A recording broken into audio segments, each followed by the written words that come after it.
Bienvenue dans cet épisode, ce huitième épisode de notre série de vidéos intitulée Parle-moi de ton job. Et aujourd'hui, on quitte le cadre de la data et de la finance.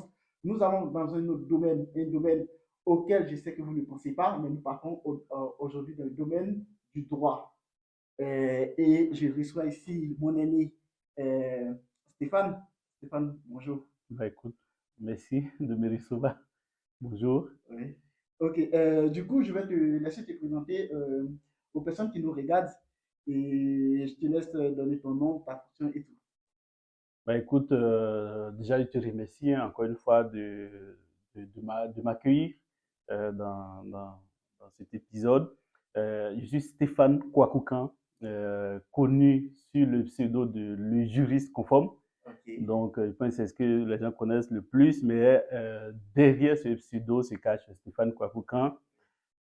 Moi, mon parcours, d'abord, mon cursus euh, universitaire, mais même avant, oui, a débuté en Côte d'Ivoire, donc ok, le pays dont je suis originaire. D'ailleurs, tu as dit As, oui, parce qu'effectivement, on a fait le lycée scientifique, mais avant ça, j'ai fait aussi le collège dans une petite commune du département d'Aboisseau qui s'appelle Mafiré. Et après, j'ai été au lycée scientifique et bon, pour la petite histoire, ça se passait plutôt bien au lycée scientifique jusqu'à ce que, bon, pendant le bac, même avant, j'ai eu une infection qui m'a vraiment empêché voilà, de faire les épreuves valablement. Ça s'est soldé avec un bac pas très satisfaisant. Et voilà que je me suis retrouvé en fac de droit, moi qui ai fait un bac C voilà, qui excellait plutôt pas mal dans les matières scientifiques et que j'adorais effectivement. Mais j'ai su aussi m'accrocher aux études de droit jusqu'à ce que j'arrive en master à l'université de Cocody. Et c'est un master que j'ai demandé un visa via la procédure Campus France, un peu comme tous ok, les étudiants étrangers d'ailleurs. Et bon, j'ai obtenu le visa, je suis arrivé en France et là j'ai poursuivi dans deux cursus. Donc l'un en droit spécialisé en ce qu'on appelle droit du numérique. Donc on va s'intéresser vraiment au domaine un peu informatique, un peu des nouvelles technologies et autres. Et à ça j'ai rajouté aussi un master un peu technique où on touche un petit peu à la data, mais c'est pas si poussé. Mais voilà, j'ai fait ces deux masters et aujourd'hui, je suis le fondateur de Juris Confo. Voilà. ok. Ouais, très bien, un très beau parcours et un parcours, je dirais, atypique parce que des sciences, tu arrives en droit et en droit, je vois que tu fais un bon parcours là, dans le domaine. Et de ma ferrée, tu arrives au lycée scientifique en quelle classe? En quatrième ou en seconde? En seconde. En En seconde. seconde Ok. C, je ne sais plus quel Bon, numéro, mais en numéro, seconde oui, C. en seconde C. Ok, oui. Donc en seconde C, et tu finis également par la terminale C. Oui, j'ai fait seconde C en plus PC1 là pour le coup, je me souviens parce que pour ceux qui ont fait le lycée scientifique savent ce que c'est que le PC1. Ah, J'ai ok. fait PC1 Oui. et après j'ai fait la terminale C. Pas la classe d'excellence de terminale C par contre, mais j'ai fait la terminale C. Ok, donc pour ceux qui ne savent pas, au lycée scientifique, lorsque on passe d'une classe à une autre, donc il y a, je vais dire, un classement qui est fait et on prend les meilleurs, à chaque fois on les renvoie dans une seule classe, une autre classe. Et la classe PC1, c'était la classe d'excellence après la classe de seconde. Donc il a fait cette classe-là et après il s'est orienté en droit. Et du coup, cette orientation en droit, comment est-ce que tu l'as vécu? Ça a été un petit choc pour moi, même un gros à un moment donné. Ouais, surtout pour quelqu'un qui était bon en Voilà, c'est mathématiques. ça, justement, je n'étais pas à plaindre. Je n'étais pas bon dans toutes les matières scientifiques non plus, hein, loin de là. Après le lycée, euh, déjà, il y a de brillants élèves et tout, et il y avait plus brillants que moi, ça c'est clair. Mais j'ai tout de même été major en terminale C au premier semestre. Après, je sais plus finalement si j'ai été major à la fin de l'année, je sais plus. Au lycée, ça va tellement Ouais, vite. effectivement. Mais il sait que mon voisin qui avait été major au second semestre, donc au final, il ne sait plus qui de nous deux a été En major. bas, On, ouais. on parle d'une histoire il y a de cela 12 ans maintenant, donc j'ai oublié quelques détails. Mais effectivement, après tout ça, se retrouver en fac de droit, c'est pas la grande joie. Ok. Mais il fallait s'y accrocher de toute façon. De toute façon, j'avais pas beaucoup de choix, j'avais pas beaucoup d'issues. Et donc, au final, je commençais à me retrouver aussi dans les études de droit. Du coup, avec le profil scientifique que tu as, comment est-ce que les études en droit se sont passées? Plutôt bien, plutôt bien pour la simple raison que jusqu'en master, voilà, j'ai tout de même validé toutes mes matières. Et à la première session, j'aime bien le préciser parce que pour les étudiants qui ont fait des études de droit, on sait très bien que valider à la première session, c'est pas donné à tout le monde. Euh, Tout ça parce que le lycée aussi m'avait appris une certaine rigueur. Et cette rigueur, je pense que peu importe la discipline, peu importe le domaine, en appliquant cette rigueur, on peut toujours se hisser haut. Aussi, la petite histoire, c'est que de toute façon, quand on arrive en faculté de droit, personne n'a jamais vraiment fait du droit au lycée. Il y a quelques petits cours d'éducation civique où on parle un petit peu de tes droits, mais en réalité, des études de droit en tant que tel que le droit est enseigné en faculté, c'est en faculté qu'on découvre. Donc, voilà. Et du coup, après, pourquoi donc le domaine du droit est vaste? Pourquoi tu fais le choix de t'orienter vers Le le droit droit du du... numérique? Oui. Alors, ce choix, bon, un peu comme toutes les orientations, c'est un peu en fonction des aspirations, mais aussi des éventualités, de beaucoup de choses. Euh, à l'université de Cocody, j'avais fait un master de droit privé. En droit, tu as le droit public et tu as le droit privé. Et dans le droit privé, j'ai plutôt fait une option affaires, donc droit privé affaires. Et ensuite, droit privé fondamental des affaires et tout ça. Et quand j'arrive en France, euh, je pouvais continuer dans cette lancée du droit des affaires pur, comme on le dit, le droit de l'entreprise et tout ça. Mais j'avais aussi ce penchant informatique qui était toujours en tête. J'avais toujours envie. Ce qui m'a, en fait, ça m'a jamais quitté au final. Les Les sciences. sciences, l'informatique. J'ai eu mon premier ordinateur quand j'étais, je sais même plus, au primaire, vers la fin du primaire au collège. C'est là que j'ai eu ceux qui, à l'époque, où on avait les gros moniteurs. J'ai eu ma première disquette en sixième qui faisait quoi 250 kilooctets. Donc, il fallait pas ajouter, Ah ouais. il fallait pas enregistrer des photos, des Oui. vidéos. Et donc, j'ai saisi mes premiers tests informatiques, bon, pas des codes, mais sur un clavier, mais vraiment au collège. Et donc, cette fibre m'a rattrapé. Quand je suis arrivé en France, j'ai vu qu'il y a, et d'ailleurs, je faisais partie de la deuxième promotion, parce que c'est un droit qui est nouveau. Le droit du numérique, à l'époque, ceux qui choisissaient ce droit comme moi, c'était un risque, c'était une prise de risque. Et moi, j'avais envie de prendre ce risque La deuxième promotion de dans laquelle? l'université, dans laquelle l'université d'Avignon en l'occurrence.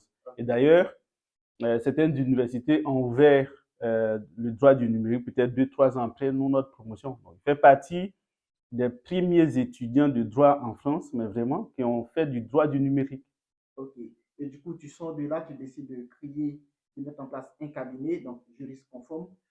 Combien, comment te vient l'idée de la création de ce cabinet? C'est venu un peu tout naturellement. Déjà, je sors de là, je travaille en entreprise. Je travaille pour le groupe Vive, qui est le premier groupe mutualiste, pour la simple raison que ça a été fondé par Harmonie Mutuelle, que beaucoup connaissent, et la MGL, qui sont les deux grandes sociétés de mutuelle santé, prévoyance, retraite, tout ce qui est mutuel en France. Et étant dans le groupe Vive, j'ai senti une opportunité.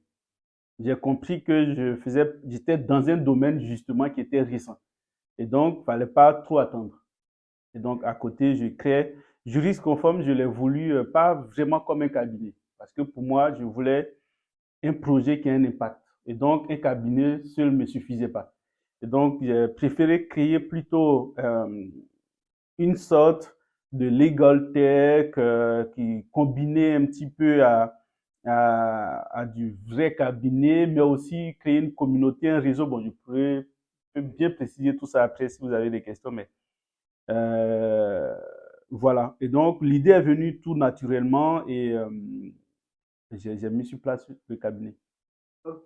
Et du coup, aujourd'hui, tu peux nous préciser un peu le type d'activité menée par le cabinet? Alors, nos activités s'articulent sous deux angles. On a un premier angle qui consiste à vulgariser certains sujets qui mélangent à la fois le droit, le numérique, les nouvelles technologies et tout. Et donc, sous cet angle, on est beaucoup plus des acteurs de vulgarisation. Donc, on va organiser des webinaires, des conférences, et j'ai réussi à créer une communauté à la fois de juristes, mais aussi de personnes non juristes, mais qui s'intéressent à la question. Donc là, c'est une communauté.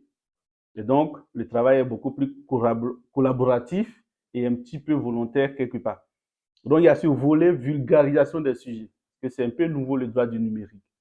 Et il y a le deuxième volet, qui est là réellement, qu'on appelle un cabinet comme si tu as envie, mais aussi là, ça va être de l'accompagnement B2B dans un premier temps. Donc, on accompagne des entreprises, des associations, des entreprises publiques, privées, des personnes morales, tout simplement.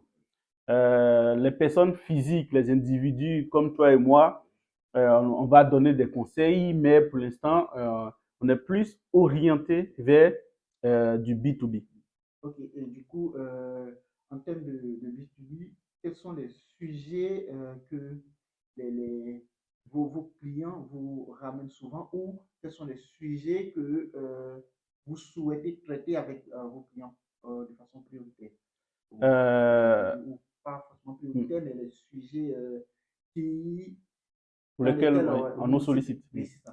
Bah, on nous sollicite principalement pour la réglementation appliquée aux nouvelles technologies. Ok. Donc, l'une des réglementations qui est très connue, qu'on appelle le RGPD, qui est le Règlement général sur la protection des données, qui en réalité est le texte européen qui va, euh, qui va légiférer sur la protection des données personnelles. Et donc, on accompagne des entités dans leur mise en conformité sur cette question. Mais on a aussi d'autres types d'entités qui nous font appel, notamment des startups, sur des projets beaucoup plus innovants. Par exemple, l'IA, ou des projets qui combinent à la fois IA, blockchain, des sciences un peu nouvelles. Et donc, nous, on va les accompagner parce que toutes ces technologies ont une réglementation qui s'applique à elles. Et donc, bon, pour parler de l'IA, par exemple, on a récemment l'AI Act, qui est le règlement européen qui va être appliqué à l'intelligence artificielle, qui est rentré en application. Et donc, déjà, on commence à recevoir des demandes sur cette question. Et donc, il y a principalement de l'accompagnement sur, comme je l'ai dit, hein, de la réglementation appliquée aux nouvelles technologies. L'interview tire à sa fin. Est-ce que tu as un dernier mot à adresser aux personnes qui nous regardent? Oui, bien sûr. Déjà, j'adresse un mot à toi. Merci de m'avoir invité pour cet entretien. Je tiens vraiment à inviter les personnes à nous suivre, à suivre nos activités. Nous sommes très présents sur les réseaux sociaux. Nous avons une chaîne YouTube, nous avons une page LinkedIn, une page Facebook, aussi une page Instagram. C'est vrai que pour l'instant, on a organisé pas mal d'événements en France, en Europe, mais à partir de l'année prochaine, on compte aussi organiser des événements en Afrique. On s'y prépare. On a déjà pris attache avec certaines personnalités voilà, que je remercie encore. Et aussi, j'aimerais aussi adresser un message auprès de la diaspora africaine qui souhaite souvent investir en Afrique, qui veut mettre, enfin la diaspora enfin, ou ceux qui sont de la diaspora qui veulent mettre en place des projets innovants en Afrique. Sachez qu'il existe des cabinets comme nous qui peuvent vous accompagner déjà dans vos démarches juridiques de, de la création jusqu'à à toutes les démarches, la production d'actes, mais aussi à accompagner ce projet innovant. Donc, il y a des réglementations, il ne faut pas croire, même en Afrique, on a aussi des réglementations qui s'appliquent aux nouvelles technologies, qui s'appliquent aussi à la protection des droits et libertés de façon générale. Et donc, si vous avez ce type de projet innovant, n'hésitez pas à nous contacter. On se fera le plaisir voilà, de participer à votre projet sur l'aspect juridique. Ok, donc je vais laisser les coordonnées de Jurisconforme dans les commentaires et vous pouvez